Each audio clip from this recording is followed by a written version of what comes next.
m'appelle M. Dumourine, www.ghanainfrance.com, un site web qu'on a mis en place pour la communauté ghanéenne ici en France. Ça nous fait vraiment plaisir de vous avoir eu dans notre studio aujourd'hui. Je vous en prie, tout l'honneur est pour moi. Merci. Est-ce que vous pouvez vous présenter à la communauté ghanéenne? Écoutez, moi je suis M. Pierre Adou. Je suis né au Ghana. Je viens de Sunyani. Je suis arrivé dans les années 86, précisément en 86. Et c'est mes parents, M. Peter Adou, qui m'a fait venir ici avec mon frère et ma soeur. Nous sommes parmi pratiquement les premiers jeunes Ghanéens qui sont arrivés en France. Et voilà, depuis nous vivons ici tous ensemble. Depuis, beaucoup de monde nous ont rejoints, c'est vrai. Et ça fait plaisir. Quand vous êtes arrivé, quand vous dites que vous faites partie des premiers Ghanéens qui sont arrivés en France de Bled, c'est-à-dire les enfants. Quand vous êtes arrivé, vous pouvez compter les jeunes qui étaient sur place? Oui, il est quand même difficile de dire que nous sommes parfaitement les premiers. Nous sommes parmi les premiers. Alors qui est le premier exact? Je ne sais pas. Puisque nous, en arrivant ici, nous avons rencontré d'abord des adultes et avec le temps, on a rencontré d'autres enfants. Alors bon, on s'échange entre nous. On remarque que telle personne est arrivée en 87, telle personne en 88. Le temps passe, il y en a qui disent oui, je suis né en 86, je suis né en 85. Alors, qui est arrivé en premier? Après tout, on s'en moque un petit peu. D'accord. Quand vous êtes arrivé, vous avez quel âge? Lorsque je suis arrivé, j'avais aux alentours de 9 ans. 9 ans. Oui. Ça vous a fait quoi, le changement Ghana-France? C'est vrai que le changement était quand même radical parce que pour nous déjà en Afrique, voir des blancs c'était pas quelque chose de commun. Non pas qu'on n'en a jamais vu, mais vivre avec eux c'était autre chose. Nous étions devenus, on va dire, un peu des étrangers parmi eux. Peut-être nous nous sentions étrangers et que eux nous voyaient aussi étrangers. Mais comment dire, la fraternité ou bien le mal-être quand même était là. Le mal-être était là. Non pas qu'on a subi des moqueries, oui bien sûr, mais non pas qu'on a subi des insultes ou autres. Ce n'était pas vraiment évident au début, surtout qu'on a d'abord fait face à d'autres communautés comme la maghrébine. On a connu aussi la communauté portugaise, un petit peu d'italien. Et l'Africain est toujours, entre guillemets, toujours plus nuisible ou plus visible parmi eux tous. Parce que entre le portugais, l'italien et l'arabe, le noir ressortira toujours plus fort que visiblement, il ressortira toujours plus fort que les autres. Ou bien il sera toujours plus montré du doigt que les autres pour les aider. Et donc, à 9 ans en France, vous êtes arrivé à 9 ans. Et tout de suite, on vous a mis dans une école? Oui, tout à fait. Lorsque nous sommes arrivés, je me rappelle, nous sommes arrivés en mois d'août. Et en septembre, nous rentrions en classe, tout comme les autres enfants. C'était pas évident, hein, parce que faut dire que nous parlions moyennement l'anglais, déjà, et pas du tout le français. C'était quand même un choc. Moi, je me rappelle très bien de nos premiers jours à l'école. Le premier jour, c'est notre père qui nous a déposés. Et le second jour, c'était vraiment la rentrée. Parce que la première fois, c'était juste pour se présenter. Je me rappelle, je me souviendrai toujours de ça. Le jour de la rentrée où nos parents nous disent de nous préparer pour aller à l'école, bon, avec mon frère, on s'est lavé et on se tournait en caleçon dans l'appartement. Le père qui nous regarde en disant « mais dépêchez-vous, vous allez vous mettre en retard ». tout surprenant, nous on attendait tout bêtement quoi? Notre uniforme pour aller à l'école. Puisque au Ghana, nous allons à l'école en uniforme. Donc nous attendions notre uniforme. Et lorsqu'il nous a fait comprendre qu'ici on ne portait pas d'uniforme, on était quand même surpris. Surpris, un peu choqué. Bon, de là, on se rend à l'école. Et à l'école, c'était encore une autre surprise. Parce que c'était, comment dire, un peu indiscipliné. L'école était vraiment indisciplinée. En tout cas, c'est comme ça que nous, on l'a ressenti. Parce que nous avions la culture de l'Afrique. L'Afrique, le retard, on sait tous ce que ça coûte. Ne pas manquer de respect aux professeurs ou aux plus grands, on sait très bien ce que ça coûte. Et là, c'était tout autre chose. Là, c'était tout autre chose. On s'aurait cru un petit peu au paradis des enfants, où les enfants font ce qu'ils veulent. Alors, pour mettre les enfants en rang lorsque la cloche sonnait, c'était un foutoir immense. Immense. Les professeurs qui courent après les enfants pour les mettre en rang, c'était incompréhensible. De là, la rentrée en classe en chahutant, ça n'existe pas au Ghana. Alors, ce qui était le plus surprenant, c'est en cours que un directeur ou une directrice ou un professeur rentre dans la classe et qu'il n'y ait aucun élève qui se lève. Waouh! Ça n'existe pas, ça, au Ghana. On ne connaissait pas ça. Et là, on a dû apprendre à faire avec. Bon, non pas que tout ça, ça nous gênait, hein, bien au contraire. Quand on a vu que c'était un petit peu la liberté, on a essayé aussi de s'adapter. Avec le temps, on se rend compte que cette liberté, c'était pas vraiment une bonne chose pour les enfants. Parce qu'en grandissant, on se rend compte que, en fait, l'éducation, c'est une chose très importante dans la vie d'un enfant. Et l'école en fait partie. Ce qui est dommage en France, c'est qu'ils confondent, ou plutôt, ils font la part des choses. Ils font la part des choses entre l'éducation et l'instruction. En Afrique, il n'y a pas ça. L'instruction fait partie de l'éducation. Ici, le professeur, il dit, je suis là pour instruire, pas pour éduquer votre enfant. Mais si on regarde bien, dans 24 heures d'une journée, l'enfant en passe presque 10 à l'école, il en passe 8 à dormir. Le reste, le peu de temps qui reste, c'est avec ses parents. S'il ne passe pas la majeure de son temps à l'école, je ne vois pas où il est censé s'éduquer. On pense que c'est les parents qui sont censés s'éduquer alors qu'il passe plus de temps à l'école. C'est le professeur qui est censé l'éduquer. Vous, en tant qu'un Ghanéen qui est arrivé, qui ne comprenait pas forcément l'anglais, ni le français, Oui. La communication entre les amis, ça a été comment? Comment vous avez réussi à communiquer avec les premiers amis ou bien... Il faut voir que, quelque part, la France est quand même généreuse, parce que le français en lui-même, il est prêt à venir en aide pour la compréhension. Il faut que la communication passe. Et pour que la communication passe, il est prêt à faire l'effort, son maximum pour vous enseigner ce qu'il sait. Alors, ça passe d'abord par la langue. La barrière de la langue, c'était très amusant parce que parfois nous, pendant qu'on apprenait le français, vous avez d'autres enfants qui nous demandaient de leur apprendre quelques mots, par exemple en anglais ou plutôt même en ghanéen. C'était pour eux aussi le début. Ils rencontraient de plus en plus d'Africains, même si les Sénégalais étaient déjà là, les Ivoiriens aussi étaient déjà là. Mais c'était toujours surprenant de voir d'autres personnes d'un autre pays, surtout lorsque le pays n'était pas francophone. Okay. Dans quelle ville tout cela se passait? Tout cela s'est passé sur la commune d'Argenteuil. Argenteuil.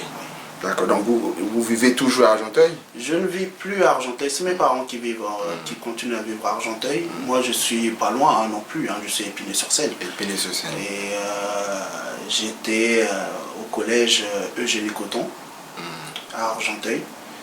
Et la primaire qui était Paul Langevin. D'accord. Donc les études, vous avez arrêté où? Ah, les études, je me suis arrêté après le BEP. BEP. Je me suis arrêté après le BEP. BEP en... Le BEP professionnel. C'est un BEP professionnel en bâtiment.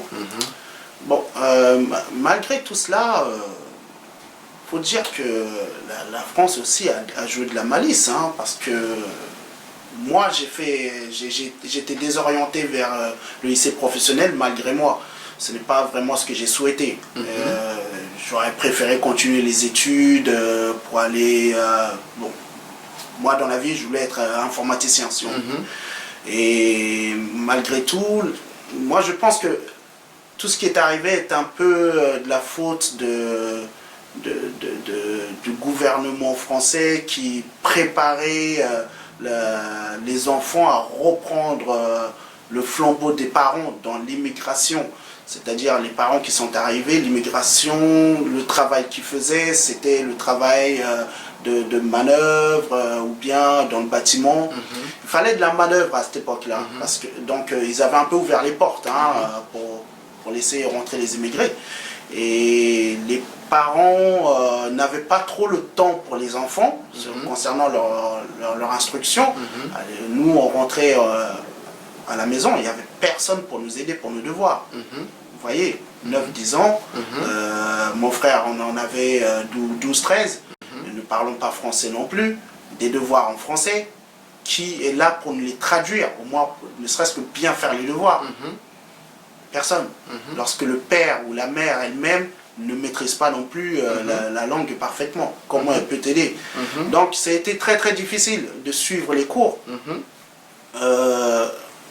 comme il faut, de suivre les cours, et avec le temps, on va dire que on a perdu du temps. Avec le temps, on perd du temps. Vu qu'on n'arrive pas à suivre, les autres avancent et vous faites du surplace ou vous reculez. Et cela dit, le professeur, dans ce cas-là, t'évalue mal. Donc, propose parfois de t'orienter vers quelque chose de plus facile ou bien quelque chose qui permettrait à la famille de te faire apprendre un métier le plus rapidement possible. Parce qu'ils savent très bien que l'immigration veut dire aussi manque d'argent ou ne pas se sentir bien comme il faut à la maison. Donc souvent ils appelaient les parents. Moi en tout cas lorsque je suis arrivé en 5e, c'est ce qui s'est passé. Ils ont appelé mes parents, ils ont appelé mon père, ils l'ont conseillé de me désorienter plutôt de m'orienter vers un lycée professionnel pour apprendre un métier au plus vite. Bon, à ce niveau-là, on parlait déjà bien le français, on maîtrisait quand même, on commençait quand même à suivre.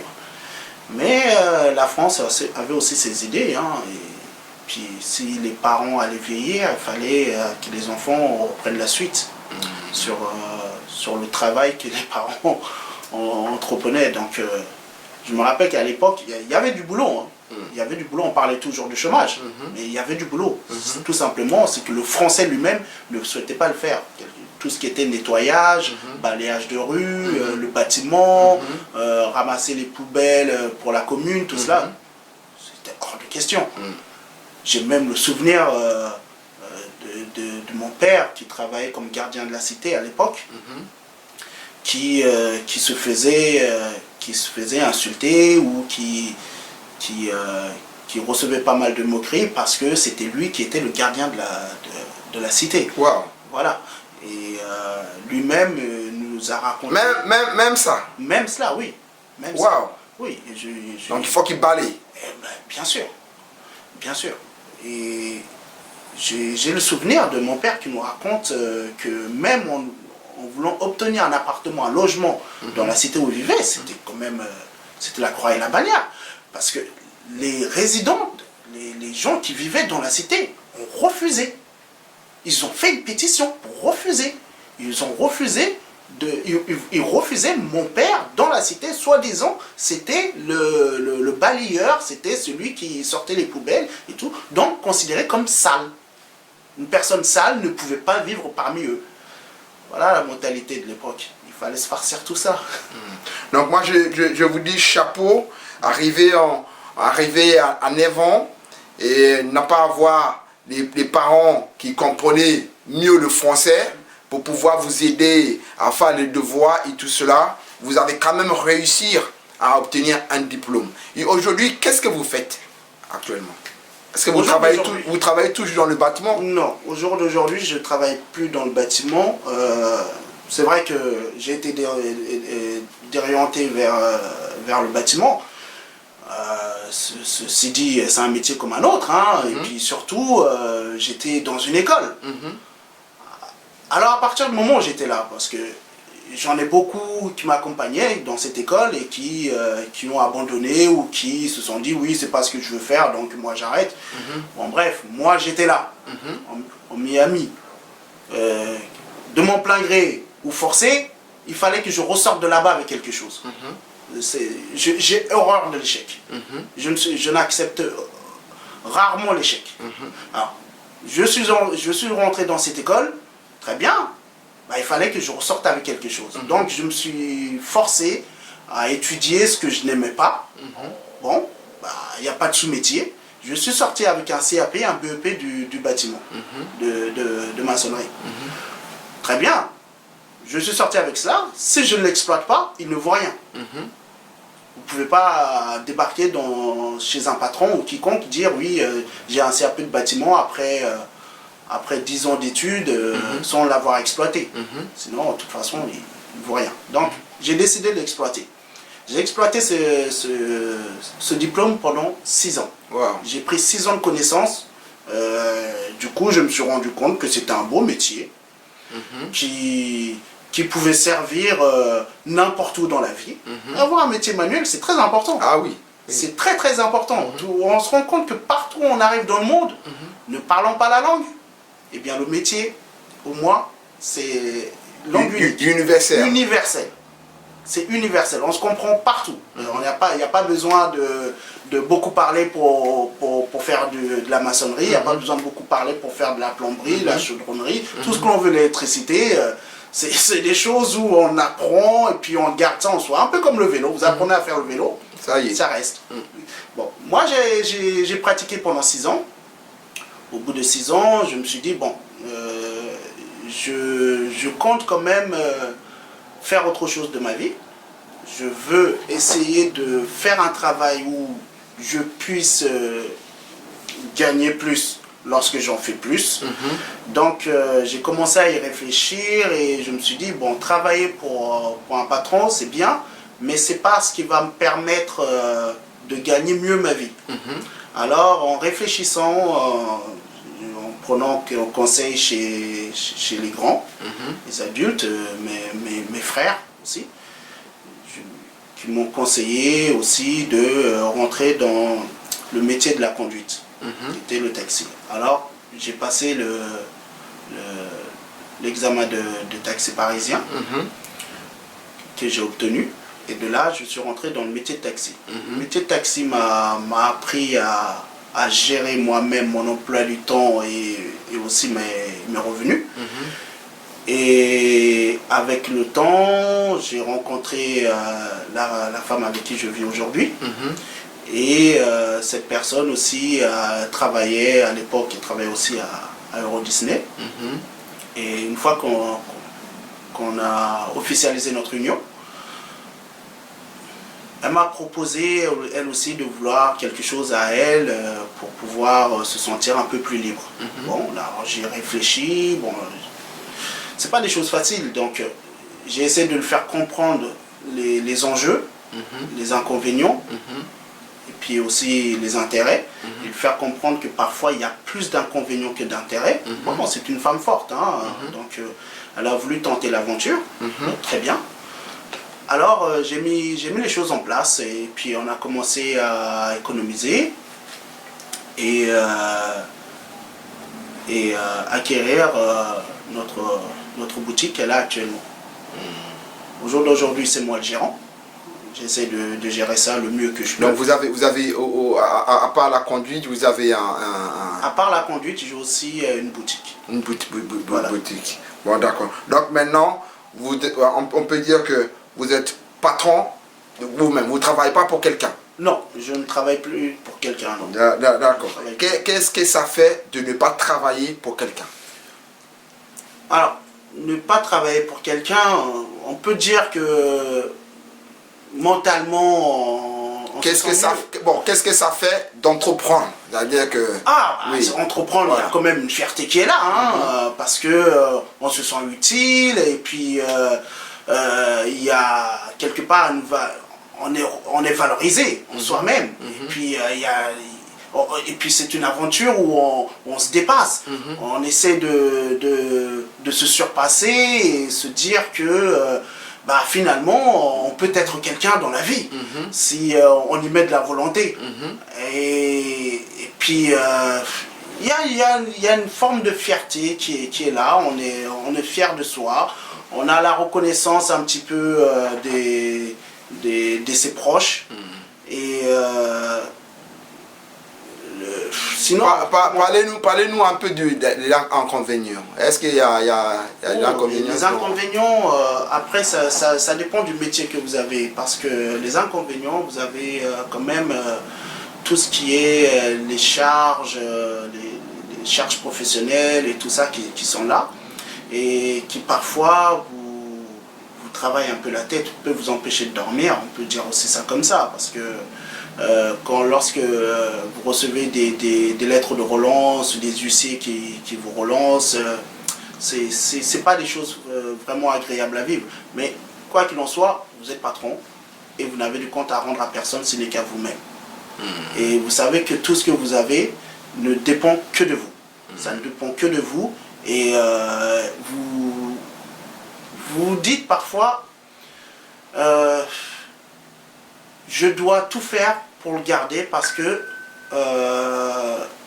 tout perdre, ce serait échouer. En général, tout patron n'aime pas échouer. En tout cas, merci beaucoup. Là, ça veut dire que là, vous avez des enfants.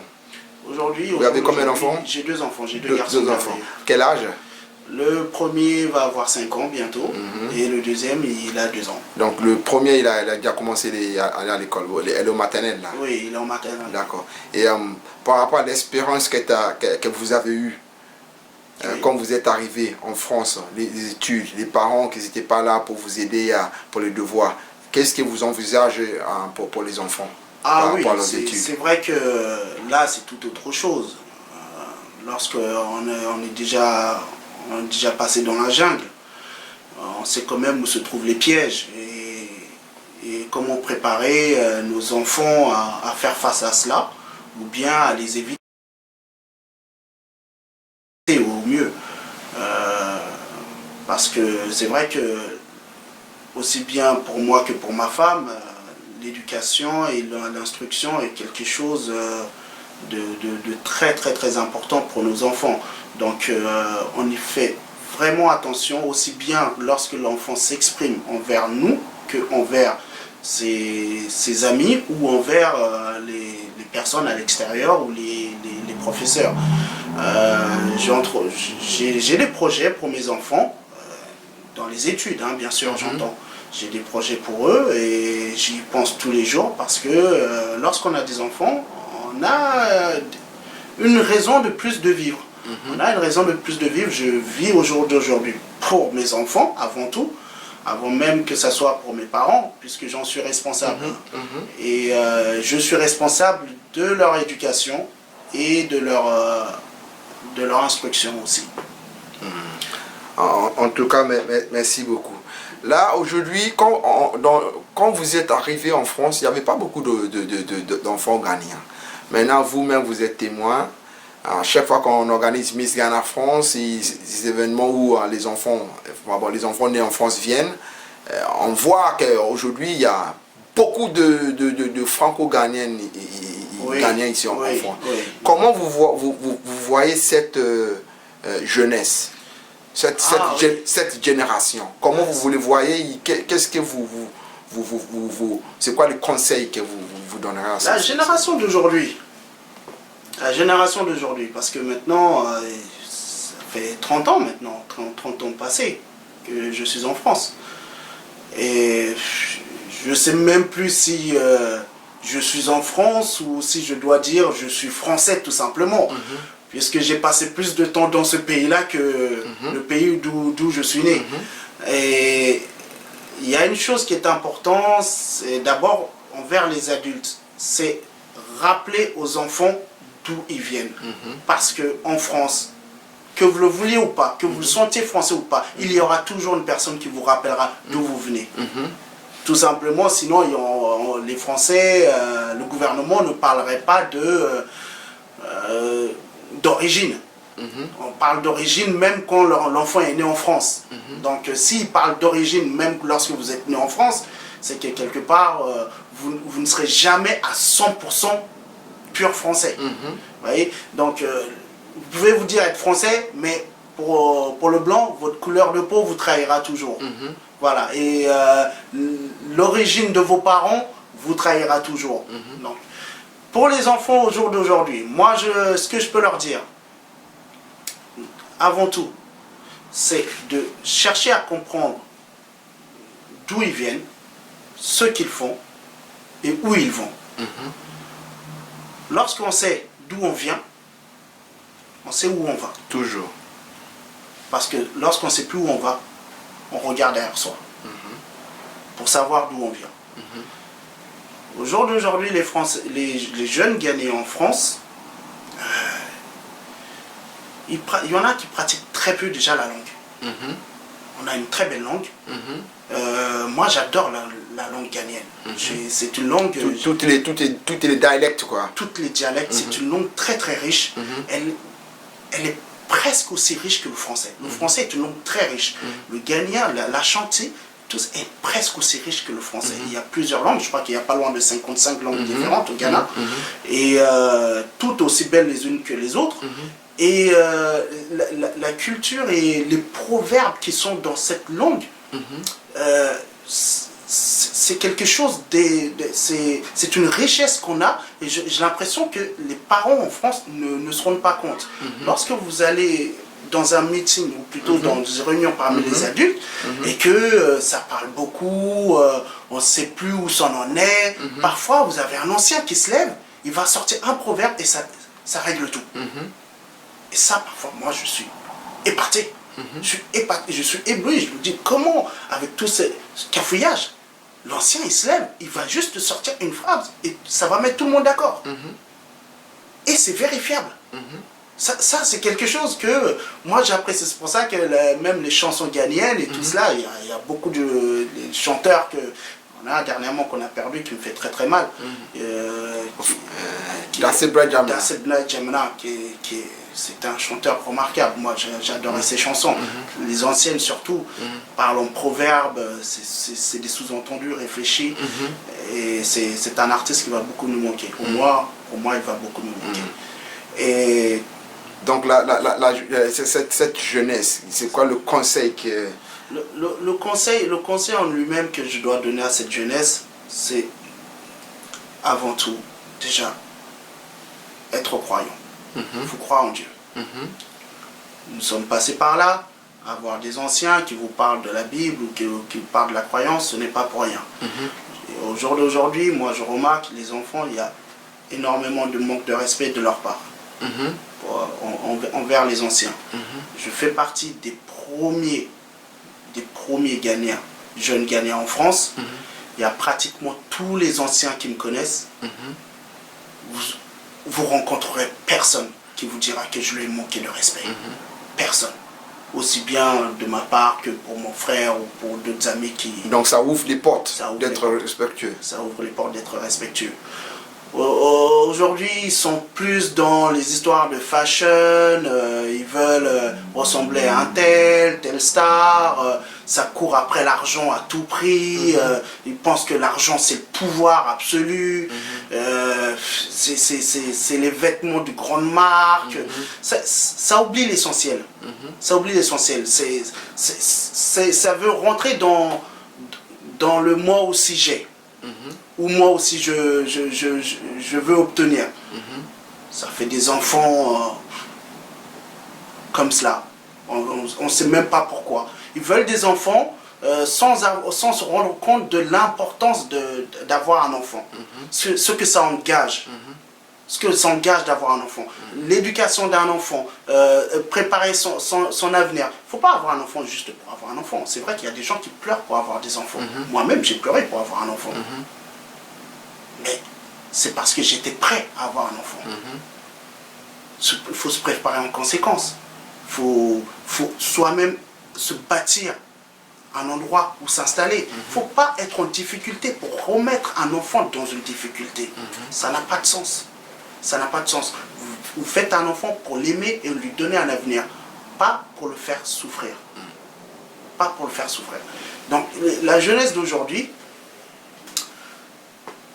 c'est la jeunesse qui ne voit pas le lendemain, j'ai l'impression. Ça délaisse les études. Ils pensent qu'il faut trouver le moyen le plus rapide de gagner de l'argent, que les études, ça ne sert plus à rien. Mais la connaissance, c'est tout dans la vie. Le savoir est une arme, ça, ils doivent le savoir. Ça, je le dis à tous les jeunes gagnants en France. Le savoir est une arme. Si vous passez votre temps à regarder des jeux, à lire, pardon, j'en perds mes mots même, à jouer aux jeux vidéo ou à sortir, à essayer de rentrer dans des groupes, des gangs, c'est une perte de temps. C'est une perte de temps. Prenez un bon livre, ressourcez-vous. On dit toujours, un homme intelligent, c'est un homme qui a peur de Dieu. Vous avez peur de Dieu, vous êtes intelligent. Vous n'avez pas peur de Dieu, vous avez un énorme problème. Parce que dans ce monde, nous avons tous nos problèmes. Et d'ailleurs, celui qui dit qu'il n'a pas de problème, il a un très gros problème. Celui qui dit ne pas avoir de problème, c'est celui qui a le plus gros problème au monde. Parce que nous sommes tous sur Terre pour régler les problèmes. Vous le résolvez, il y a un autre qui se crée. Vous ne le créez pas, quelqu'un d'autre va le créer pour vous. Vous avez toujours des problèmes en permanence. Prenez le temps.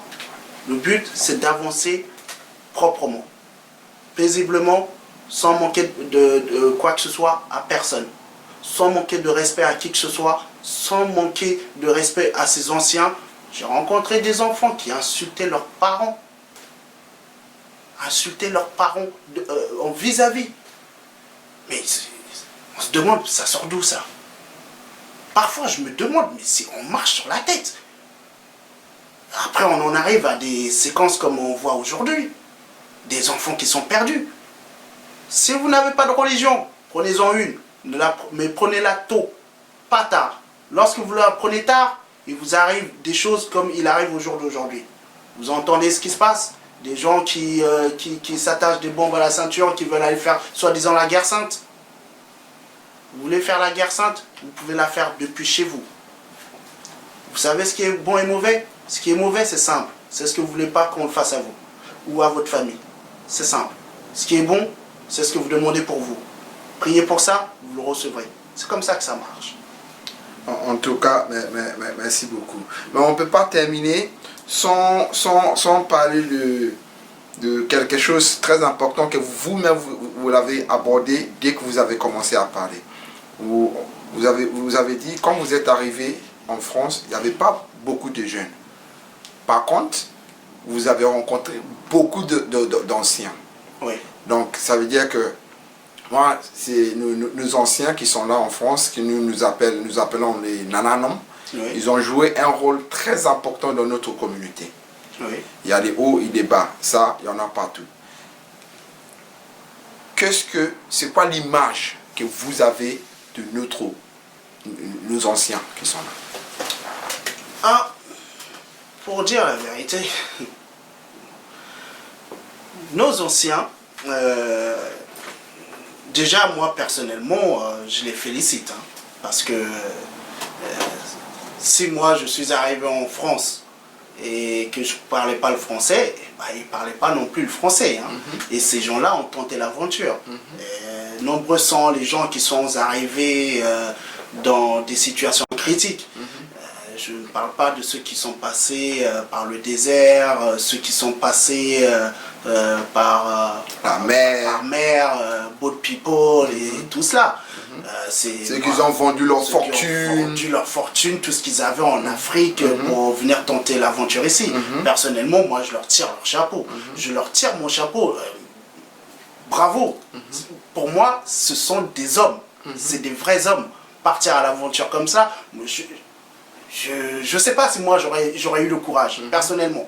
Je ne sais pas si j'aurais eu le courage. Mais eux, ils l'ont tenté. Donc déjà, un gros bravo à eux et merci à eux. Parce que grâce à eux, au jour d'aujourd'hui, nous sommes en France et nous avons une assise, on va dire, dans cette France. À part cela, ils ont essayé de conserver la culture ghanéenne en arrivant ici. J'ai rencontré et vécu beaucoup de choses avec ces anciens. Malheureusement, ils tentent beaucoup de choses et ça n'aboutit pas. Tout simplement parce qu'ils sont toujours dans la rivalité, la personne qui veut plus de pouvoir. Ça ne rime tout le temps à rien lorsqu'ils entreprennent quelque chose. Combien comment dire, de groupes ils ont créés. Ils ont créé des associations à plomb, des associations à chantier, des associations soi-disant d'églises. Ça part toujours d'une bonne intention au départ. Mais dès qu'il y a l'argent qui rentre en jeu, c'est plus la même chose. Après, c'est le trésorier soi-disant qui a bouffé l'argent, qui ne rend pas les comptes correctement. Ils entreprennent toujours des choses qui, au final, finissent par devenir complètement obsolètes. Donc, pour notre communauté, ce qu'ils ont pu conserver, on va dire, c'est ce que eux-mêmes, ils ont appris parmi leurs anciens en Afrique. Ça veut dire la culture de la royauté, comment rendre des comptes lorsque on a mal fait les choses envers la famille, essayer de conserver la tradition de mariage, d'engagement.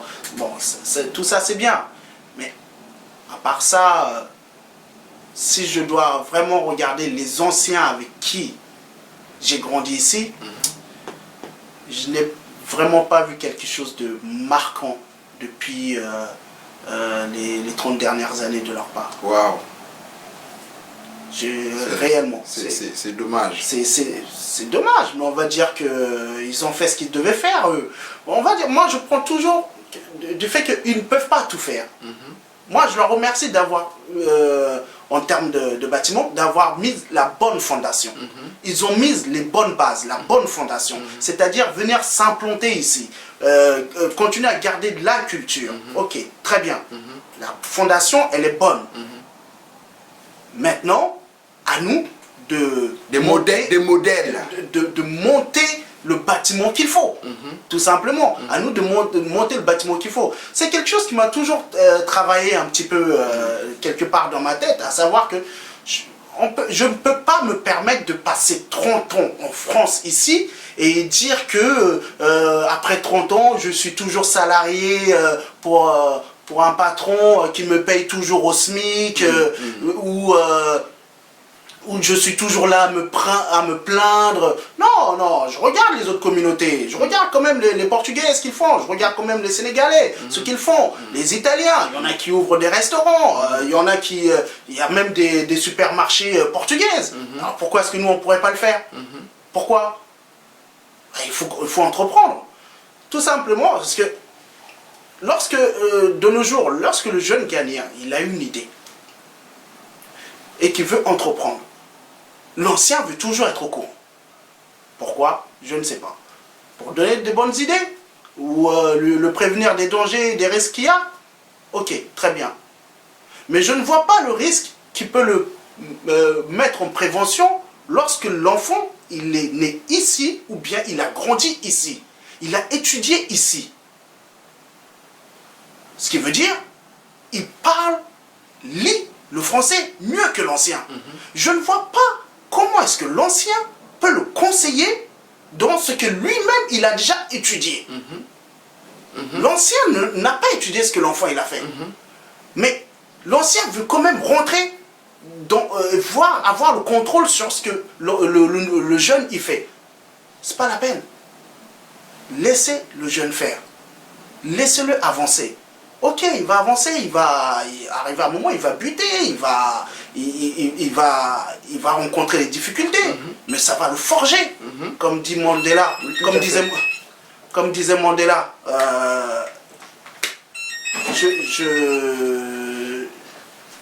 comme disait Mandela,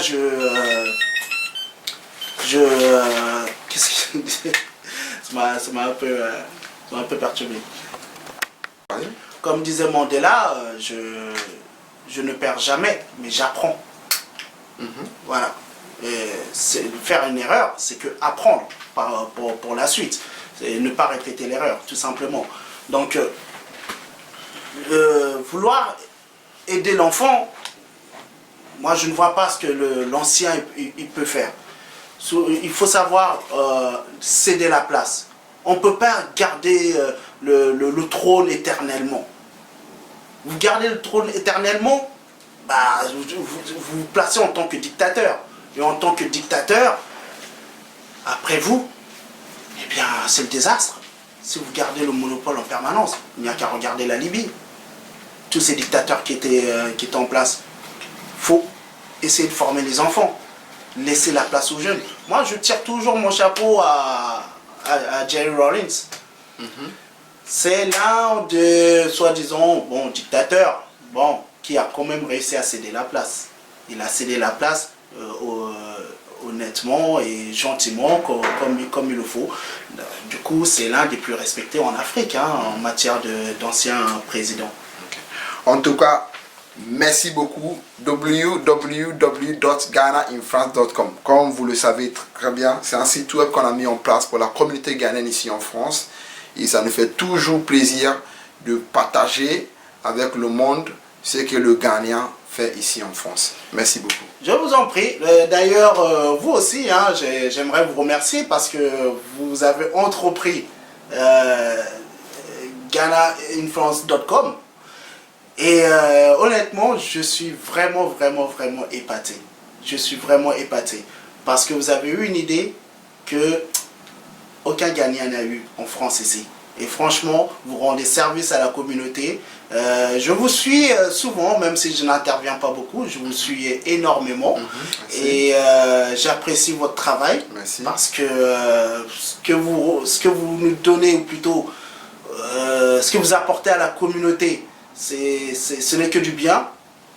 Ne vous souciez pas des critiques. S'il y a des critiques, c'est qu'il y a des jaloux. Et s'il y a des jaloux, c'est une bonne chose. Parce que pour avancer, il faut être détesté. Croyez-moi. Merci beaucoup. Je vous en prie. Bon courage. Merci, vous de même. Merci.